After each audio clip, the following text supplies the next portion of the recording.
again, teammates. Welcome to this episode of the LDHR Toolman. In our last episode, we looked at how our toolkits relate to and help support the leadership pipeline process. So in the next few episodes, we'll take a look at some of the key tools that can aid in the effective implementation of that process. But let me start by saying that these tools are most effective when used with a regular cycle of 2 annual meetings. The Leadership Strategy Meeting, which should be part of our strategic planning process, and the People Meeting, which is a key part of the process for assessing the leadership readiness and potential of our staff. However, even if these processes are lacking or not yet regularly implemented, these tools can still help move the leadership pipeline process forward. For this episode, we'll focus on the key tool for the Identify step of the leadership pipeline process. So let's go to our People Pathways Toolkit website at people-pathways.org and discover how to locate and use this tool. As you remember from last time, it's this Leadership Pathway Toolkit on the right that deals with the first 3 steps of the leadership pipeline process. So we'll open that toolkit. From here, the easiest way to access the tools is by clicking on this Leadership Resources button.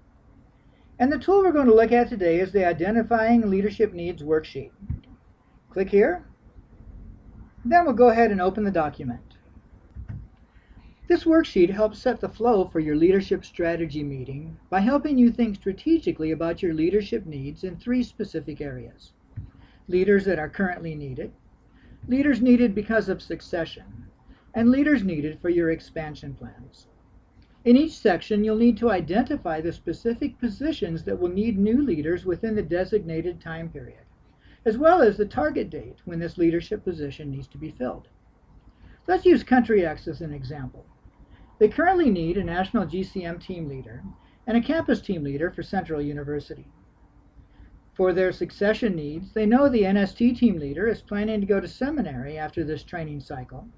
The normal university team leader is shifting to LLM next year, and the operations team leader will be retiring in 2 years' time. For their expansion plans, they plan to begin the Digital Strategies Ministry next year, and SLM will expand to Newtown University in 2017. Well, this part's pretty easy, right? In addition to this, you also need to identify the top 3 unique qualities needed by a leader for each position. These are the key skills and mindsets needed for each role. Some of the things you may consider to help you determine these key skills and mindsets are the major job responsibilities of the role, the stage of the particular ministry, and other special situations related to the ministry or a ministry team. So going back to our example, let's walk through a couple of these as a sample. The national GCM team leader on the top needs to partner with pastors and cast vision for multiplying churches. Also, having a seminary degree is desirable. Let's try one more. The Newtown University on the bottom is an expansion ministry. So we'll need a team leader who has good pioneering skills, is able to model and teach the basics of win, build, and send, and has good interpersonal relationship and discipleship skills. Well, once this is done, the final step is to prioritize your top 10 leadership needs, beginning with the highest priority. If you get stuck in the process of completing the worksheet, don't worry.